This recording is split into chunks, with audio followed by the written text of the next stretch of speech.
Beyond the Gates spoilers tease that Samantha is prepared to risk everything for the sake of restoring her fractured family. She stands between two men who once shared love, a home, and a commitment not only to each other, but to the two children they chose to raise.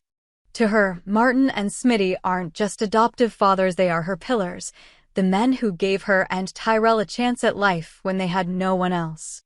But lately, that foundation has been cracking.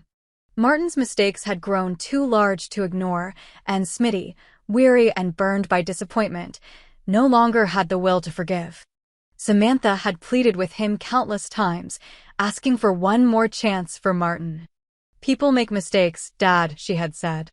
"We can't just erase all the good because of the bad." But Smitty shook his head, firm but sorrowful. "I've already erased myself for him. Too many times." Tyrell stood beside him, arms folded, gaze fixed on the floor. His silence said it all. He wouldn't support Martin's return. The rejection crushed Samantha. She needed her family back, not for tradition, not for appearances, but for survival. The chaos outside their home was becoming harder to ignore. Secrets had started to surface in strange ways. Whispers. Inconsistencies. And her instincts told her there was something much deeper going on. Unable to stand the tension in the house, Samantha walked. She didn't have a destination, just a need to breathe, to get away from the weight of disappointment and rejection. As twilight painted the sky in bruised tones of purple and gray, she found herself in an unfamiliar part of town, one that felt abandoned and oddly timeless. That was where she saw the woman. She stood across the street, eyes fixed on Samantha with unsettling familiarity. The woman looked like she had stepped out of another era. Long coat, weathered face, and eyes that shimmered with restrained emotion. Samantha would have kept walking, but something about the woman's presence held her there. Then the woman stepped forward. "Samantha," she said. Not a question. A statement. Samantha froze. "Do I know you?" "No. But I know you. And I know your brother. Tyrell." 1,000 alarms rang in Samantha's head. She took a cautious step back. "Who are you?" The woman swallowed, her voice unsteady but determined. "You can call me June. I think I might be your mother." The words hit Samantha like a freight train. She couldn't even respond, couldn't form thoughts. June continued, her eyes locked on Samantha's, refusing to let her escape. "You've been lied to. The men who raised you. They took you in to bury what they did. Martin in particular. He's not who you think he is. He killed your father. And Smitty helped him cover it up." "What?" "Your biological father wanted to keep you and Tyrell. But Martin didn't agree. There was a confrontation. Your father ended up dead. And rather than report it, Martin arranged an adoption. He brought you into their home to ease his conscience." Samantha shook her head. "That's not true. You don't know what you're talking about." "I do," June insisted. "I have proof. Not just stories. Witnesses. Documents. Martin made sure you were never going to remember. You were too young. But I've never stopped looking for you." The air was thick between them. Samantha didn't know whether to scream, run, or collapse. Every memory she had suddenly felt like a question mark. June pulled out a small envelope and held it out. "You don't have to believe me now. But you will. Open this when you're ready. And ask yourself why you never saw pictures of your father. Why no one ever talks about the day you and Tyrell were adopted." Then, just as quickly as she had appeared, June walked away. Samantha stood there, the envelope trembling in her hand. Back home, she didn't tell anyone. Not yet. Not Smitty. Not Tyrell. She needed time to think, to breathe, to feel. That night, she opened the envelope. Inside were photos. One of a man she didn't recognize, holding a toddler with her smile. Another showed the same man, bruised and bloodied, standing next to what looked like a mugshot board. And a third, the most haunting, a photo of Martin standing over the man, in what looked like a hospital hallway, with a face that spoke of guilt more than grief. There were also letters. Legal documents. An old case file marked sealed. Samantha's breath caught in her throat. She stayed up until dawn reading everything. In the morning, her hands shaking, she asked Tyrell to meet her privately. They sat on the back porch, the early sun filtering through the trees.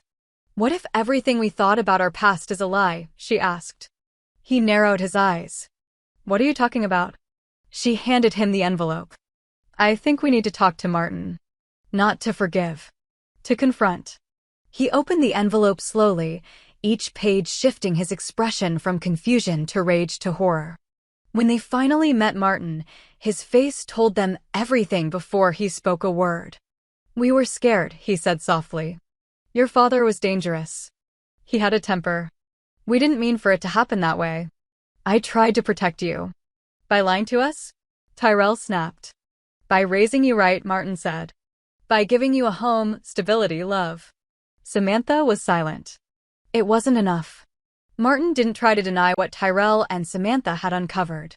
Instead, he folded under the weight of old truths he had buried for decades. They sat in the living room, the place that once felt like a haven now tainted by tension and accusation. Martin clasped his hands together, his voice low and shaking as he began recounting the past.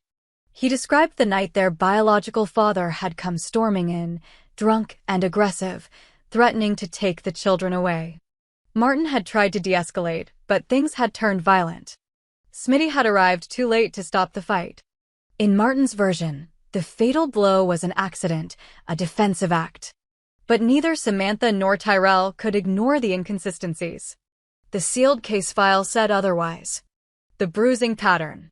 The delay in calling for help. The hush money from an anonymous donor that kept June quiet for years. Tyrell stood up, pacing. "You didn't protect us. You protected yourself. You thought raising us would make up for what you did." Martin didn't argue. He simply looked down. It was guilt. And love. "I thought I could make both live in the same house." Samantha's voice cut through the silence. "You should have told us the truth. Years ago. I was afraid it would ruin everything." It already did. Tyrell and Samantha walked out together that night, unsure if they would ever return. They didn't go far. Instead, they went to find June. She was staying at a small motel outside town, not hiding, but not openly reclaiming her past either. When they arrived, she answered the door with guarded eyes. But when she saw their faces, her expression shifted. "You read it all, didn't you?" Tyrell nodded. "We want your side. All of it."